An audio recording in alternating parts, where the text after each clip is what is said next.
copy of the proposed 22-23 school calendar, so that's for you to review, and we will be asking for a vote at an upcoming meeting to finalize the calendar. So I guess we're going to go to the budget presentation? Yes. Okay, so Dr. Gertz.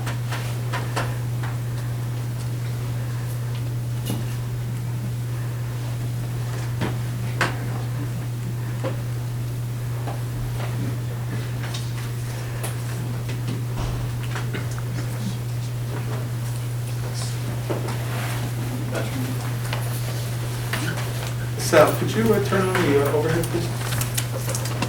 And the TV, no, that's the remote. Do you have the remote there? Yeah. It's the white one.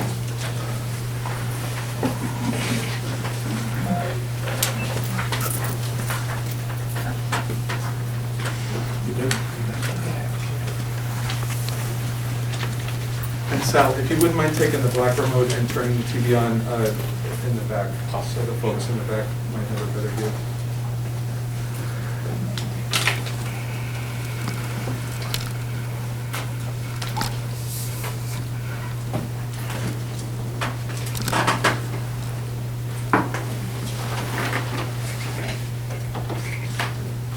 All right. Well, good evening and welcome everyone. This is the official kickoff of the 2022-23 budget cycle that we present to the Board of Education and to the community. For those who don't know, I'm Dr. Sam Gerges. I'm the Assistant Superintendent for Business here at Sayville Schools. And to get right into it, again, this is the first presentation, first draft of the budget. So it's going to bring it back to, basics. What is the school budget? What is the school public budget for? It's the fiscal foundation of the instructional and support programs, especially here at Sayville. It's the basis for teaching, learning, curriculum development, technology, support services, student and staff successes. And in this slide, I have a few highlights of the past year. For example, we have a 2020 Regeneron Science Talent Search semifinalist. We have 23 AP courses currently running at the high school. We have dual enrollment with several colleges and universities. We have a award-winning STEM middle school STEM class. They are placed first in the regional competition. They're off to the nationals. We have also a very robust RTI and problem-solving team. We have a very advanced and organic SEL, socio-emotional learning program at Sayville. Approaches and strategies for students and staff awareness. Also a very widely recognized athletics program, as we all know here. And within this budget and previous budgets, it's the preservation of our rich curricular programs, continued staff development, and exceptional opportunities for all. It's measured by our students' performance and accolades over time. And what does that bring? It brings that sense of pride and accomplishment as a result of our educational programs and our interpersonal relationships among the students, the staff, and the community. In addition to the instructional portion, it's also important to look at the district's infrastructure, its buildings. And what does that encompass within buildings and grounds? It's the custodial, grounds, maintenance, and office support staffs. They're responsible for the facilities throughout the district, the lots, the fields, the turf fields, the mechanical systems. We operate under what's known as a building condition survey, which tells us the status of our buildings, what needs to be addressed, both short-term and long-term, and allows us to prioritize. And most importantly, it facilitates the connection between a conducive and welcoming school environment and the teaching and learning opportunities that we have here at Sayville. If your buildings are in good shape, then students will learn. And the staff will also have that opportunity to teach the students to the best of their ability. For example, lighting, flooring, classrooms, office spaces, ventilation. We also have a good amount of flexibility with student accommodations when necessary, such as fulfilling IEP requirements. The redesign of existing spaces was a recent modification for our UPK, our pre-K kindergarten program at Lincoln Avenue. We also have the ability to continue use, community use of our district facilities for organizations such as CYO, PAL, and some of our other youth organizations. And also, we have an energy performance contract in place, which has recognized savings for the district. And an EPC, for short, they're basically energy savings projects, so we don't have to pay as much in our utility costs as we normally would. And finally, some of that reinvestment of those savings and energy savings opportunities can go back into district maintenance and facility projects. And again, that sense of safety, pride, and a welcoming learning environment for our students, staff, and community is paramount and an integral part of the budget process. Now, to give an idea of why that's all important, it was kind of good to look at our buildings, not just our instructional buildings, but the other ones that we have here on the campuses, and see how old they are and what we've done. And you'll see that most of them, with the exception of the maintenance building, they were built in the 50s and the 60s. The years after their inception show when we had additions and renovations. So as a result, previous budgets and this budget also address the continued maintenance and the capital investments that we have in order to maintain and expand those spaces for learning opportunities, but also for new technology, integration, and other similar projects. And as you see, for example, the last major renovation addition at the high school was in 2009, whereas at Cherry Avenue, it's been a while since there was an actual real addition or renovation. Now, in developing the budget, it comes with several strategies of importance. Priorities. Sustainability of the district's instructional support programs at a time of relatively minimal growth, at least for the Sayville community. Preservation of programs and student opportunities that are currently in place. Creativity. We have to have a long-term view of providing a fiscally responsible budget for the community. And also the reality that New York State aid, it changes. It's variant. Yes, there was very positive news this year, but long-term, I wish I had a crystal ball, but it is a reality that we do have to keep in mind that the situation can change as it did 14 years ago. And currently, the impact of COVID-19 costs on our short-term spending plans and long-term planning, whatever the situation may afford in the future.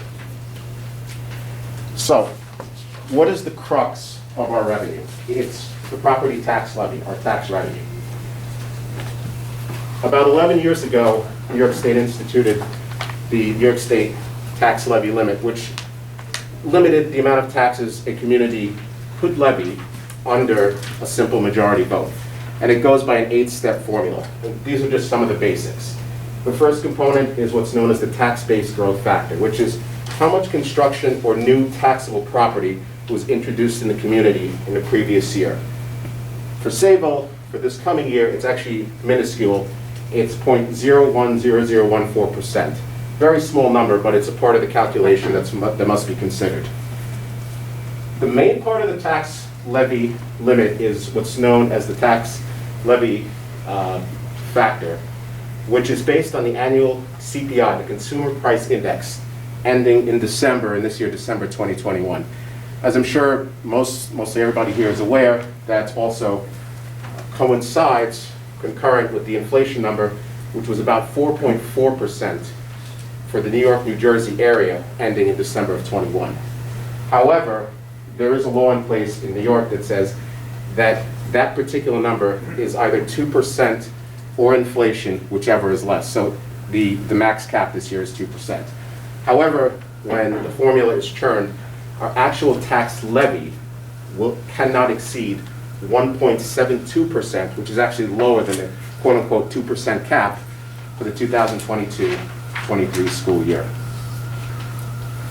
So what does that mean? With a simple majority vote, we do not exceed the tax levy limit, and through this budget process, we're not in a position where we need to pierce the cap or exceed the tax levy limit.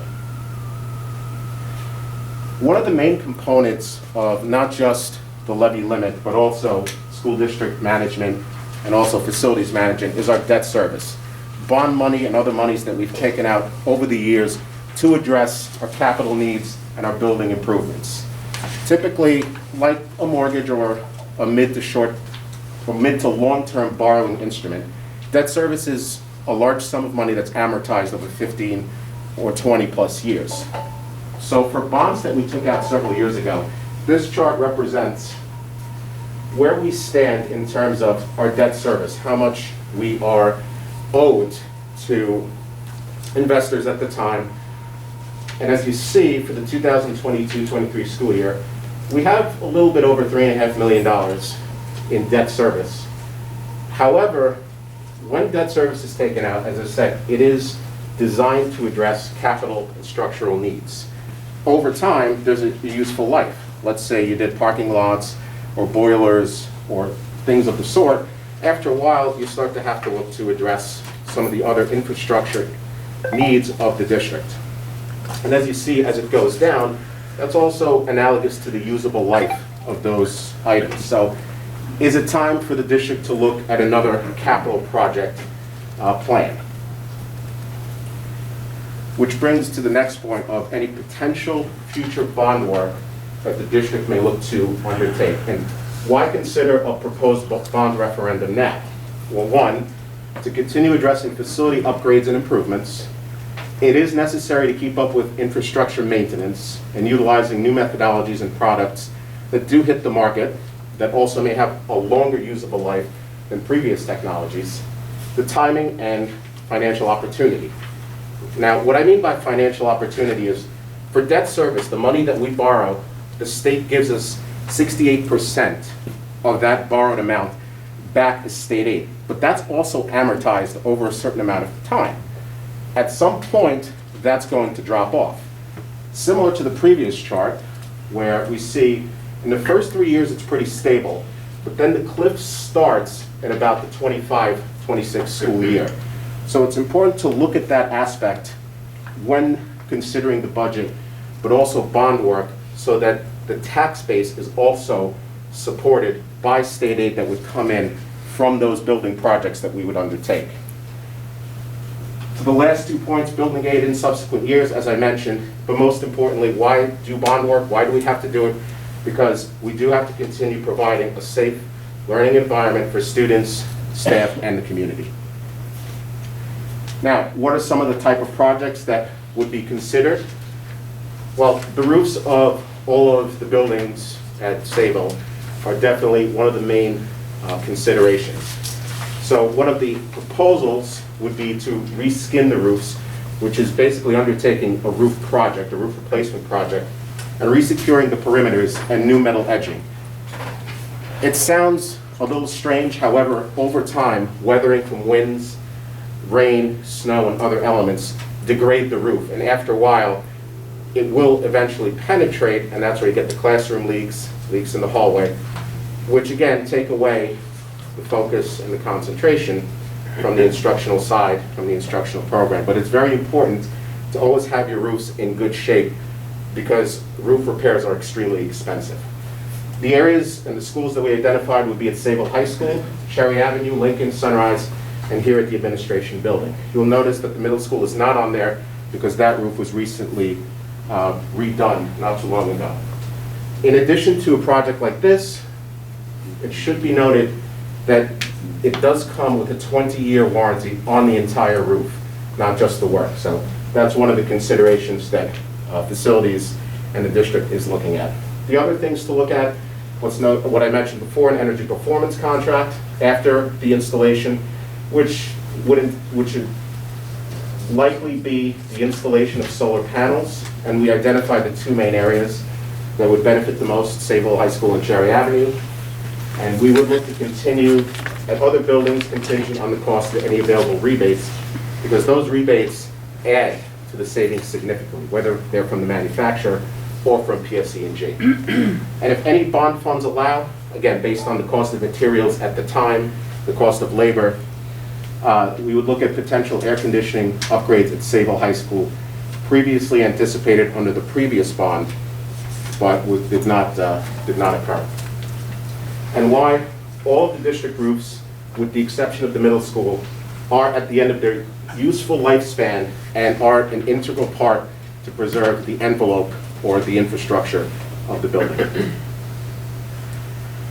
So to shift gears a little bit, away from just building infrastructure, our technology infrastructure is another part of our program that should be looked at. And it did take a major shift in March of 2020 when COVID-19 was declared a pandemic and we went toward the shutdown. And we had to go, again, as I said, in a very different direction with respect to technology. And just to show the investment the district has made since then, in a little less than 2 years, we've put in about $1.52 million in the items listed above from March till today. Anywhere from tablets, subscriptions, switches, wiring, and cable. So, those are some of the main elements that I wanted to bring out with the budget this year and bigger drivers of the entire process. So let's take a look at the overview and the expenditure side, what we spend, because the budget is comprised of two sides, the revenue side and the expenditure side. So looking at the expenditure side, what are our priorities? Sustaining instructional and support programs during a period of declining enrollment, which was a presentation that was made last month. Continued commitment in the use and investment of technology, as previously mentioned. Preservation of current staffing levels. Continued support of the UPK program, which is in its first year at Lincoln Avenue. The ability of the budget to continue to repurpose resources in response to COVID-19 priorities, whether they be short-term or long-term. And cost containment that resulted in an overall spending increase of $2.3 million, or a budget-to-budget increase of 2.4%. So to visualize, this is what it would look like. The total budget would come in at $99,302, or a 2.4% increase with a proposed tax levy of the limit of 1.72%. So I'm going to leave the slide up just to go over how the main components are broken down. One of the first two are our contractual and salary obligations. Our debt service, as I mentioned before, I should mention that part of that debt service number includes the library debt service, which we collect and pay on their behalf. Our contractual obligations for either services that we contract for either facilities, special ed, BOCES, our BOCES tuition and other costs, supplies that we buy for our students and staff for the district, our textbooks, our transportation, and the transfers to capital to address some of our needs on the short-term basis, and also for the special aid fund and how much we are looking at for equipment, which is about $225,000. Altogether, it represents $99.3 million, or a $2.3 million increase from last year's budget. Switching over to the revenue side, what did we see this year, or what did we notice? We did have a slight increase in revenues for the 2022-23 school year. One of the main items that has been heavily discussed both here and in the news is foundation aid, state aid, that it went up, and in some places went up considerably. For Sayville, it increased by the minimum percentage due to the settlement of the lawsuit mentioned in the PowerPoint, which numbers-wise, we did go up 3%. Other districts you might have seen went up significantly. Their situation and their circumstances vary from that of Sayville, but on the positive side, we did have an increase. The state has relied on federal stimulus monies to close their deficit. That was something that started last year and continued this year, which has put us in the fiscal position that we're in now. And in the first draft of the budget, we increased state aid by about $915,000, mostly due again to the increase in foundation aid. And just to give a quick overview, the foundation aid increase was based on the settlement of a lawsuit, but that was not the first iteration of the lawsuit. That was the third iteration of a lawsuit that actually dates back to the 1970s. The administration decided that it was time to put it to an end instead of keep fighting it, which made districts whole, something that they have not been for many, many years. Other income revenues increased by about $181,000, and the district continues to use its fund balance and its reserves to offset some of the decreasing revenues in other areas to sustain its programs and its opportunities, and also more important, to stay within the tax cap number of 1.72%.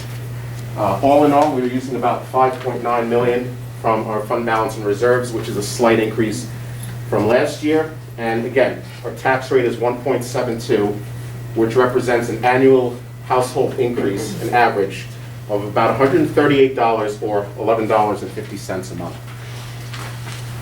So to put this on a chart and to give an idea of what our revenue streams are, on the left-hand side are the descriptions: adult education, summer school, some interest income from our investments in the bank, rentals from BOCES, the old junior high school, the public library, insurance recoveries.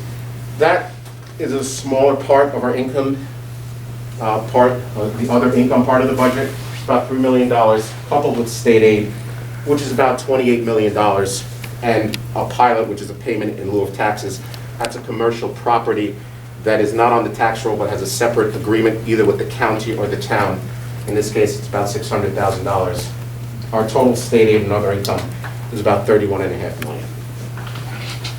The remaining part of the revenue side of the budget are appropriated fund balances that I mentioned before. This is $5.9 million, and a 1.72% property tax increase brings the total property taxes to be collected would be at $61.8 million. All in all, that number matches the expenditure side of the budget, which is $99,302,157. And as you see on the bottom, the differences for what it would cost an average household in Sayville next year.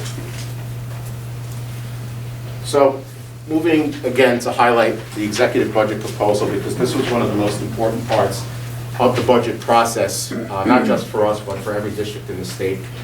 It is the first year of full funding of foundation aid, and the state has committed, or said they've committed to fully fund foundation aid within the next 3 years, resulting from the New Yorkers for Students' Educational Rights lawsuit, starting with the 2022-23 school year.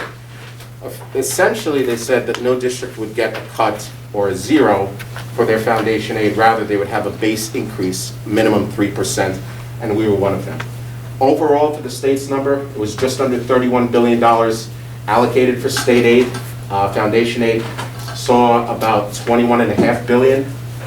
Expense-based aids, the formula-driven, those are our BOCES aids, our building aids, our high-cost aids. Those were also increased.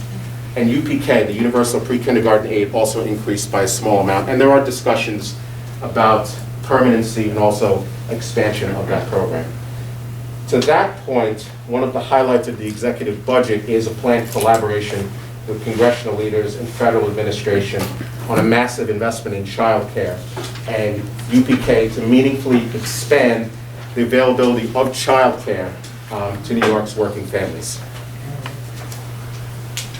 Other highlights, while not directly financial but are important to the program side, waiving the $35,000 income cap for retirees to recruit to the state's nearly 170,000 retired teachers, school bus drivers, and other school workers.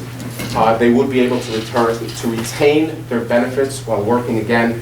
Part of the reason, as I'm sure you've all seen, there is a shortage in a lot of areas, and this is one of the strategies that would be employed to address that. Teacher certification, sometimes one of the more difficult aspects, the acceleration of the teacher certification process, creation of a residency program for newer teachers or new teachers, funding cohorts of a master teacher program, but also helping teacher support workers, such as aides and monitors, in the case of Sayville, earn their certification, almost like an accelerated pathway. This is one of the very important parts of the budget proposal, as we do see retirees throughout the state increasing, and knowing that there needs to be that gap filled. Finally, one of the most important parts that we are all faced with and have seen is provide additional mental health grants to school districts and address COVID-19 effects via a new state grant. It would be called the Recover from COVID School Program, or RECOVS. It would encompass the expansion of summer learning, after school, or extended day and extended year programs. It would also increase the hiring of mental health professionals, school-based mental health services, and other evidence-based mental health supports for students and school staff.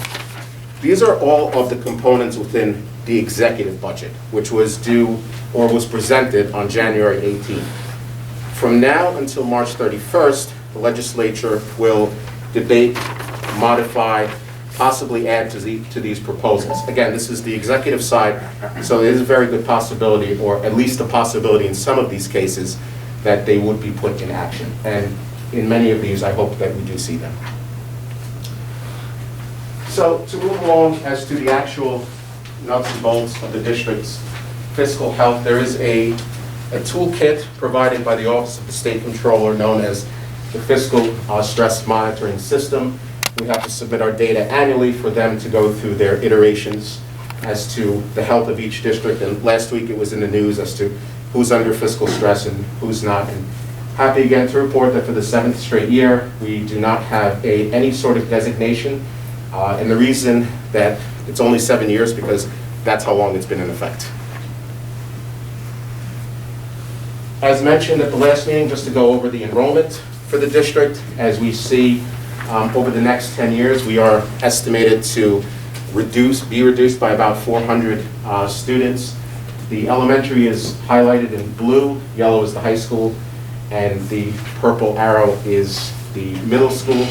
As you see the numbers from the 2023 projection for which is next year, up until the 31-32 school year. And the source was the 2021 BOCES long-range planning study, which is available on our website as well. And again, to go over the enrollment trends from last time, we did have a reduction of about 584 students since 2011. The most significant areas of decline were the K-5 cohort, 287 students, followed by the middle school and then the high school. And again, as you see on the screen over the next 10 years, we do see that the high school will have about 197 students less, which is the highest of the three, followed by elementary and then middle school. So, in summary, to bring this all together, the 2022-23 Draft 1 budget is $99,302,157. It represents a spending increase of $2,324,099, or a budget to budget of 2.4%. The proposed tax increase is 1.72%, which is at the tax levy limit amount. The estimated annual increase is $11.50 a month, or $138 annually. And as I mentioned, it is at the cap, or $0, so it would not exceed. As mentioned, this is the first draft, the first budget meeting, the first iteration. The next one is next week, February 10th, in which we'll delve into the expenditure side of the budget. Salaries, fringe benefits, a deeper look at debt service, which I did touch upon quite a bit. Contractual expenditures, what they are, what they represent. BOCES, what are the BOCES costs, supplies and textbooks and workbooks, and again, how it all ties to what we do. And to the second slide. And thank you. Thank you. Thanks, Dr. Burgess. Does the board have questions? Or, thoughts, things you'd like to see? Of course, you know what I would like to see, but I obviously didn't get any extra money, so we're not going to do conversational Spanish at the kindergarten level? Well, if the legislature blesses us with additional money, anything's possible. It is So it's possible. disturbing. Unlikely, but possible. Yeah. I did want to mention actually something to that point. I did mention UPK quite a bit in there. We do have, and you'll see next week, we did incorporate a budget line in the general fund to support the UPK program in the case that the grant is not renewed in the coming years, so that we're able to continue it, but also more important to potentially grow that program and offer the support that it does need. It is a big topic of conversation at the state and at the federal level, so we can only help. It is a good program, and in the long run, I think it helps. Extremely cost effective. What is the timeline on the infrastructure bond? How do we want to tackle that? Okay, so ideally, it would be around the budget time, in which if the ideas are approved, then they would have to be drawn up, then sent to, by our architects, which would take some time, then sent to state ed, which, to be honest with you, is probably the biggest limitation, given their backlog, and they are still working remote. so they don't have the full office access to their facility. And then, acquiring the funding, which, goes through our fiscal advisors. So from start to finish, I'm anticipating probably a 2-year period from vote to completion. That's optimistic. The good news is, because we're bringing it up now, it's not that like any of our roofs are porous or that sealants are caving in. So we're being proactive. The reason Yeah. I brought it up for the public is it is a long process. It's not something that we're doing this summer. It's, until you get the bond together, and then we decide what we can go for, but also when it goes to the state, what we've seen in the last several years, it takes longer and longer to get the projects approved. And that's very true, Tom. Our experience has been, the smart bond was probably the most frustrating of all the bond experiences in recent memory. It was taking so long to get approval from the state that some of the equipment was becoming obsolete. So to your point, yes, from inception to completion, it sometimes is And also, frustratingly long. People may look at our roofs and say, they look fine, they actually can't see them because they're flat roofs. But you don't want to wait until they're, Yeah, that's a good point. The metal edging is a good barometer. Yeah. The metal edging starts to either decay, go out of place, you know that it's time, because that's what secures the roof and prevents any sort of penetration inside the core material. And one of the reasons I gave that time, I just want to mention, is that with a lot of large-scale bond projects, there are a lot of projects that are integrated, whether they be roofs, parking lots, drains, boilers, etc.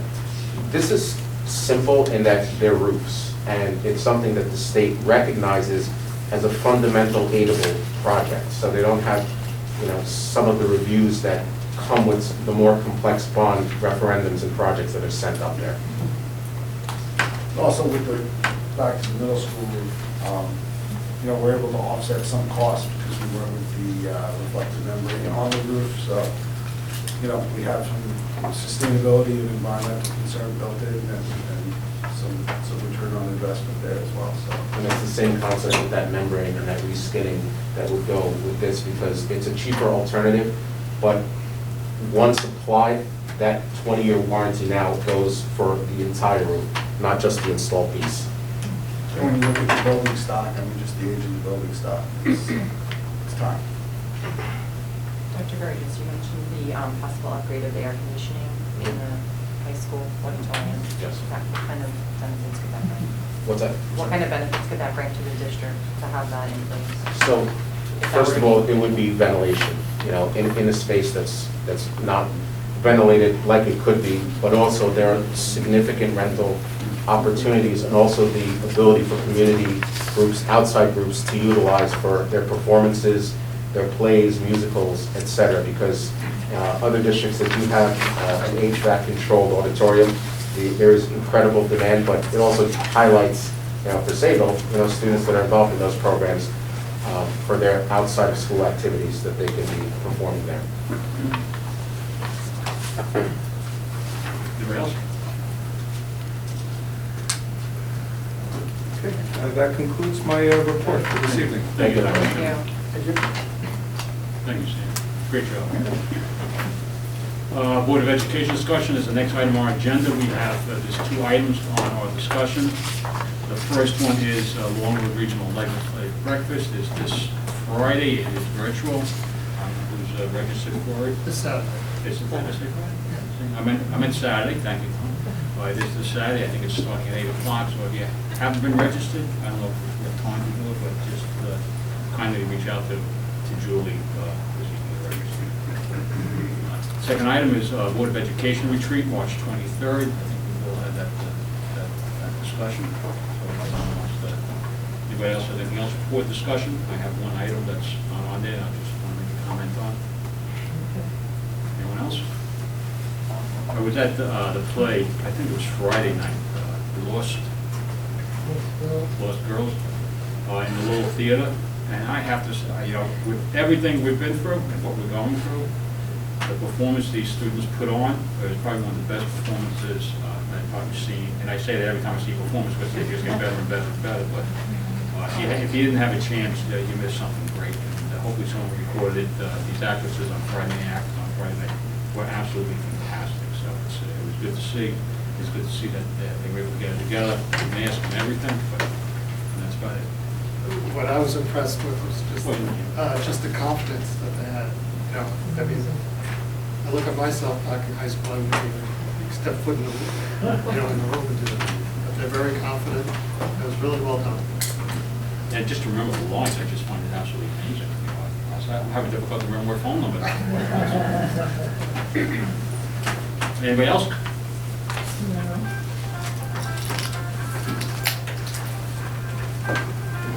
That's actually, it's Newsday asking about the play. But my apologies. Just get my timer back up.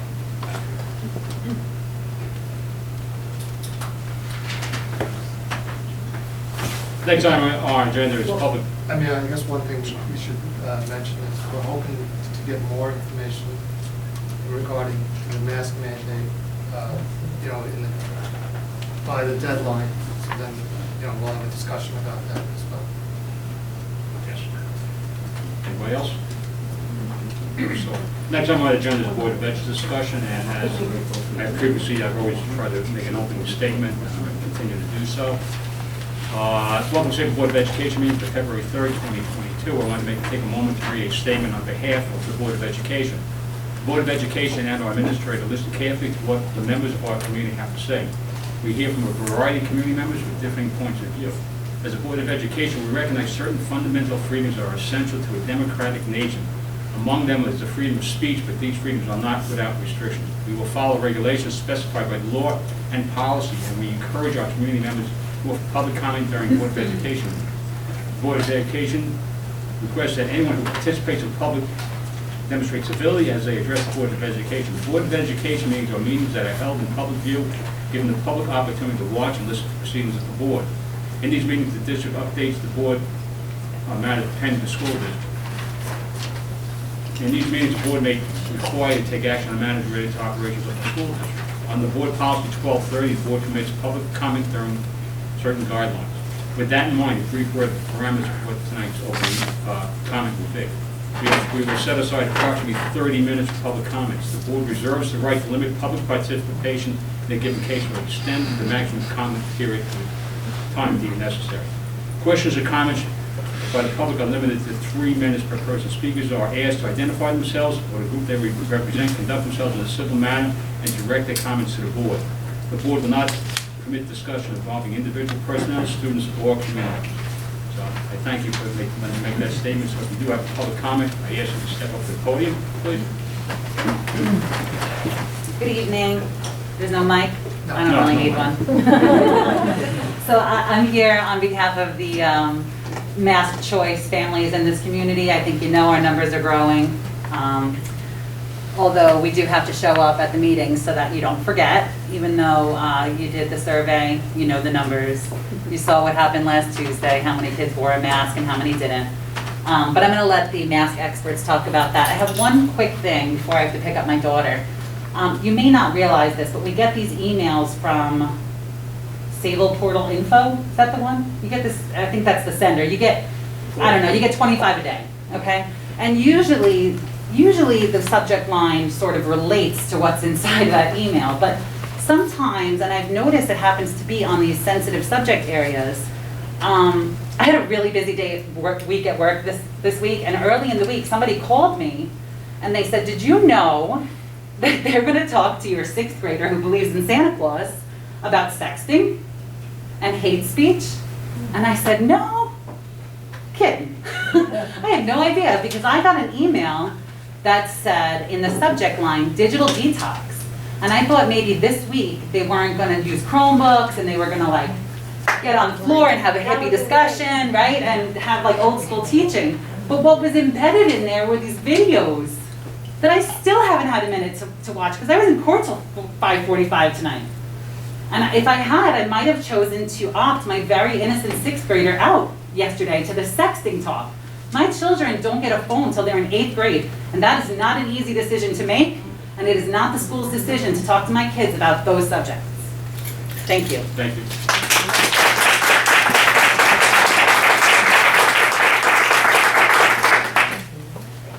Hi, my name is Francesca Grosso. I'm a 4th grader at Sunrise Drive Elementary School. Everyone has opinions and I have one too. I would like to take a moment of your time to share mine. I know everyone wants Sayville to be a safe, healthy, and amazing place, but everyone should have the right to choose how they want to live.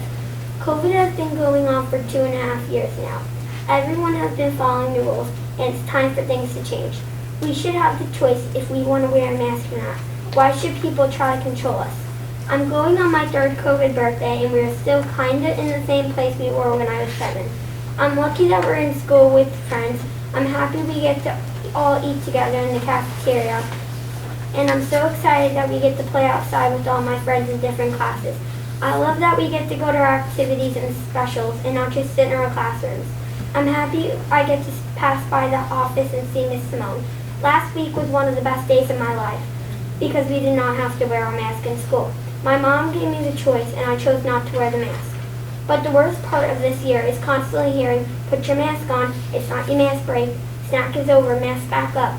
How is that fair to our teachers? My teacher is doing so many fun things for us this year, and I just want to see her smile and hear her voice clearly. Most kids are sick of wearing masks. The mask should be optional. This is why I think we should have the right to choose if we want to wear a mask or not. Please remember me at your next meeting when discussed about mask and choice. I respect your choice. Please respect mine. Thank you for your time.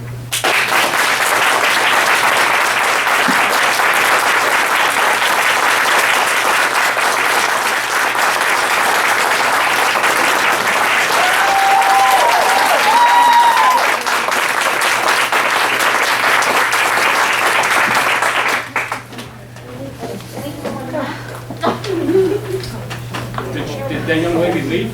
Yes. Could you step in for 1 minute? Francesca. Oh, Francesca. I want to see you. Very impressive. Hi, Francesca. Your name is Francesca? Yeah. You can stand up. Frankie, go there. What grade are you in, Francesca? 4. You are impressive. I am Very extremely impressive. impressed with your presentation. You Thank deserve, I'm going to give you a round of applause on my own because I think you deserve it.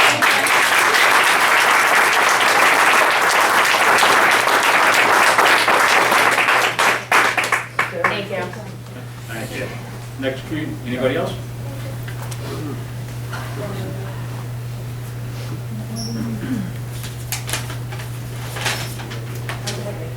Good evening. Last week I sent a message to Dr. Stimmel thanking everyone for offering students and staff a chance to attend school without a mask. You did not have to alert everyone in the district about the New York Supreme Court ruling in this case, but you did, and I thank you. I was fortunate enough to enjoy the Chariot Book Fair on that day, and I witnessed firsthand the joy on all those precious faces. Although no one from the administration or the Board of Education responded to my original message, I thank you again for your support of parental choice, which the community has asked for repeatedly. As you should know, the CDC has conceded that cloth masks do not protect against the virus effectively. Furthermore, both the CDC and the WHO agree that masks on young children are not appropriate and that masking does not have a statistically significant benefit to lower the rate of COVID-19 transmission, especially in schools. Wearing a mask is detrimental to our mental and physical well-being and therefore inhibits the learning process. Covering the lower half of the face reduces the ability to communicate, interpret, and mimic the expressions of those with whom we interact. Positive emotions become less recognizable and negative emotions are amplified. Since the decision for a stay by the Appellate Division of New York State Supreme Court, I sent another letter, along with my husband and many other community members, asking the board to file an amicus brief to support Michael Demetrio and continue to show support for parental choice. We did not get a response, my husband and I, except to say that our messages were received. 5 days later, a letter was posted to the website, the district website, stating the board was unable to decide whether or not to support the amicus brief within the time frame it was to be filed. An amicus brief holds no legal binding. I appreciate the board calling a virtual meeting on short notice. However, not filing is equivalent to being against the amicus brief. What was there to debate since just a few days ago the board was in favor of parental choice on this issue? It has been made clear by the results of the survey you sent in August that the community supports parental choice. In not signing the brief to support Demetrio and stand with the neighboring districts like Connecticut and others, you're supporting the governor and further validating her unconstitutional mandate, forcing our children to wear an unhealthy face covering in school. Why? Why are you sending us mixed messages? Each of you was chosen to be our voice, to act on our behalf for the health and well-being and education of our children. Why are you failing? What are you afraid of? Are you afraid of being removed from your seat? You should be. Each of you can be replaced. I am not afraid to fight for what I know is right for my children. Thank you.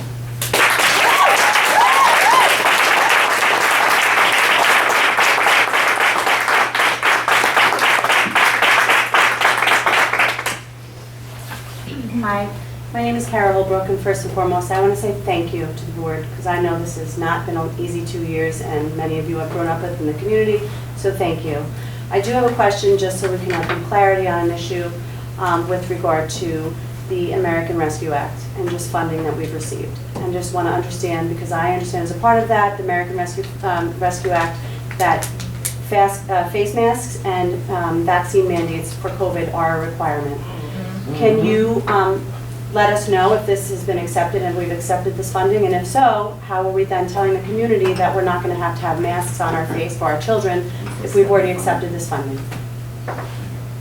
You should, American Rescue Act. And yeah, we know it.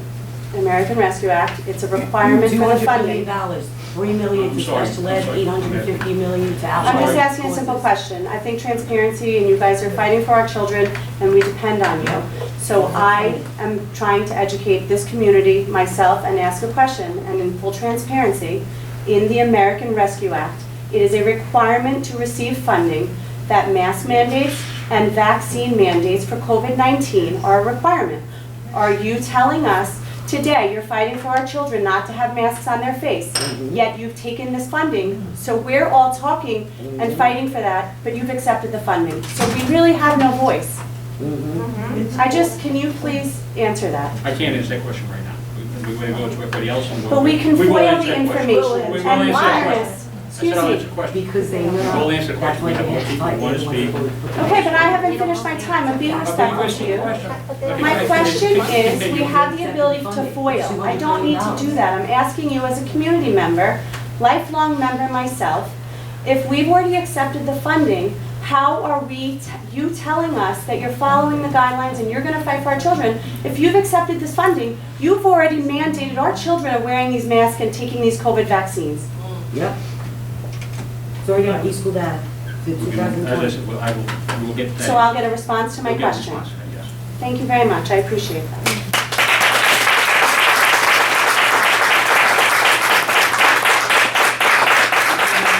I need your contact information with the district clerk, so we can get back. Sure, cool. Back to you.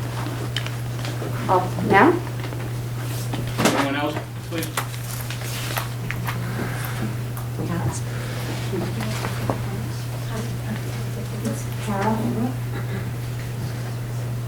One second. My number is 516. It's okay, I'll wait for her. 480-0010.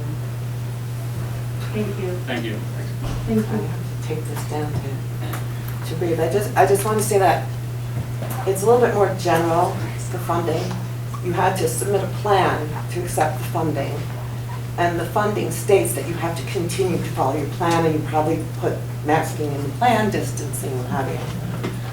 That's what it says. I'm sure the attorneys and everybody can look it up and what the stipulations were of accepting that funding. I'd like to thank the district as a law enforcement family, particularly the NYPD. And this is a mask that we get from our union. at funerals for supporting the police yesterday. Was it yesterday, Wednesday? I wish though it was done sooner and a little more organized. I had sent Dr. Stimmel an email. I think the high school started it, which was great. But I'd like to thank the district. I know we really haven't done anything like that in the past, but it's a really tough couple of weeks for law enforcement and a couple of tough years. That said, parents sent me the videos that the students will be watching in the middle school, and I looked at the hate speech one. And this is really sensitive to me because when my husband was on the job, he had to deal with a lot of these things. He worked in a district which was predominantly people of color in Bushwick. And hate speech to kids today is very confusing. There is actually no legal definition of hate speech. Hate speech is also allowed under your First Amendment. So I can say, I don't like people with red hair. I don't like short people. I don't like overweight people. That's not hate speech.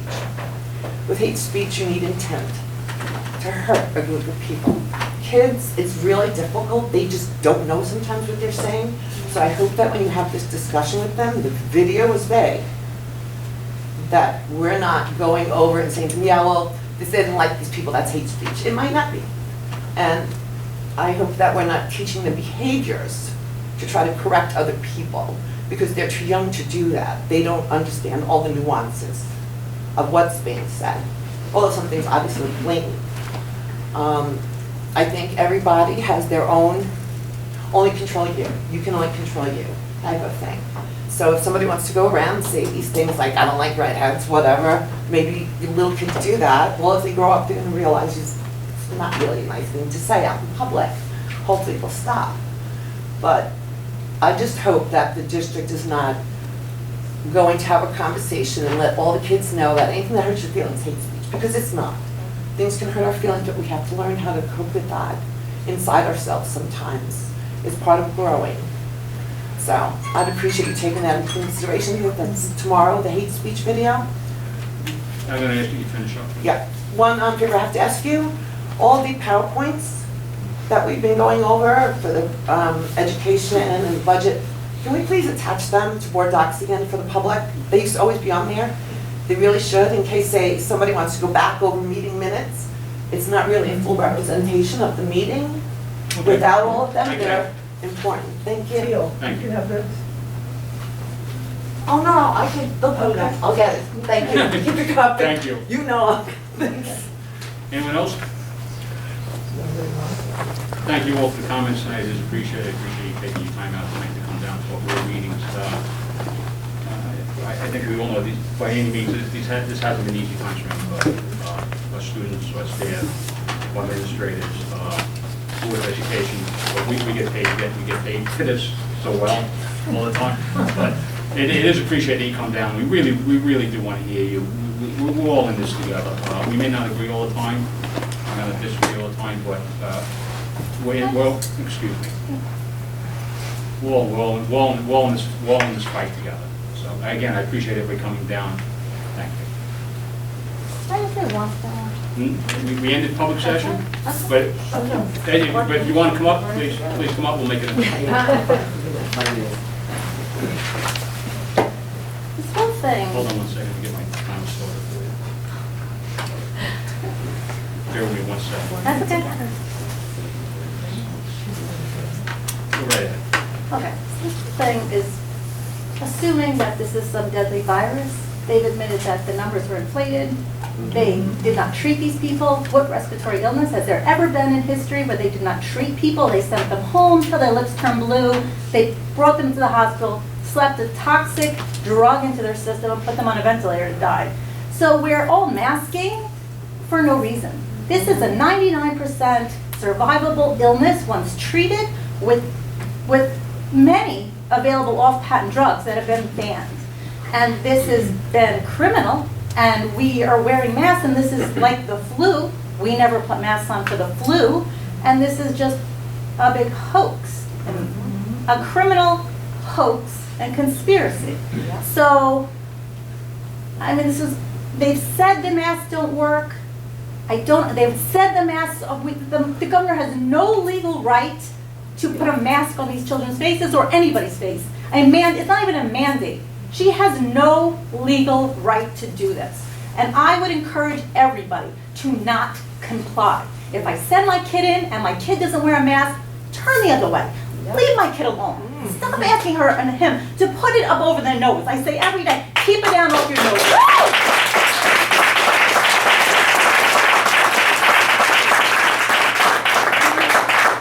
Thank you. We are going to move on now. I just want to say one thing about the emails. The way we handle emails is we send a response that we receive the emails. They have been received by us, but as individuals, we shouldn't and probably can't respond to those emails because we're a collective body. We could take that information and then collectively, use that information to make a decision. But for one of us to unilaterally send out an opinion, to you about my opinion, it's not representing the school board. And that's why I don't respond to emails directly. But We I actually that. do not get confirmation either. Julie gives confirmation that Dr. Stimmel gets them, but we never get confirmation that you ever received them. And so at least there's 1 or 2 board members who have sent back saying, thank you, I did receive your email. But none of you all do that. 1 or 2 do. Okay, but then. So don't say you give And you don't confirmation 'cause you represent don't. No. Then maybe I'm misspoken, but I will always think those emails are coming by the district clerk as well, that they're copied in. She will say that Dr. Stimmel got the email, which we're very grateful to know that he got them.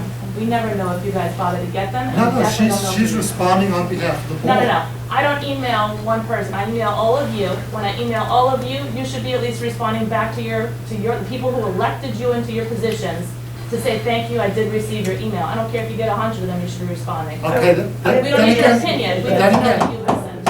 Then again, our practice will change, because like I said, individually, we shouldn't be responding to those emails, because we're a collective body, and we need to discuss those topics and come to a decision together. But Everybody I else appreciate had your emergency emails, I'm not saying meetings, don't they send them. responded. I appreciate All it. other We didn't- districts we ended, ended up I'm with sorry, everything. guys. We did end public session. I understand what both, what Tom is saying, and you're saying. I have responded to emails. I said, I have received your email, thank you. I try to leave it generic. Because I'm not going to speak for the entire board, although I am the board president. We still have to have a meeting to discuss what we're going to do. John, I think what they're saying is Julie usually responds when Dr. Stimmel's name is included. Let me finish, please. Okay. We have also asked the district clerk to respond on our behalf. Oh, okay. We do the best we can. I understand, and we. And you get a lot of emails. It's not like it is 6, 7 years ago where we get 1 or 2 emails, complaints about the color of the fence. But we get a lot, we do get a lot more emails lately. And honestly, the district clerk she does a great job for us. She's doing the best she can. She's a fantastic district clerk. She does everything possible to try to get back to people as quickly as possible. This is an unprecedented time for everybody. The community, our students, our teachers, our country, our world.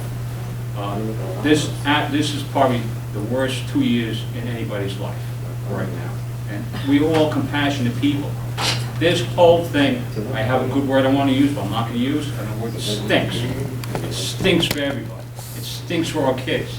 It stinks for our taxpayers. It stinks. And when can we get back to normal?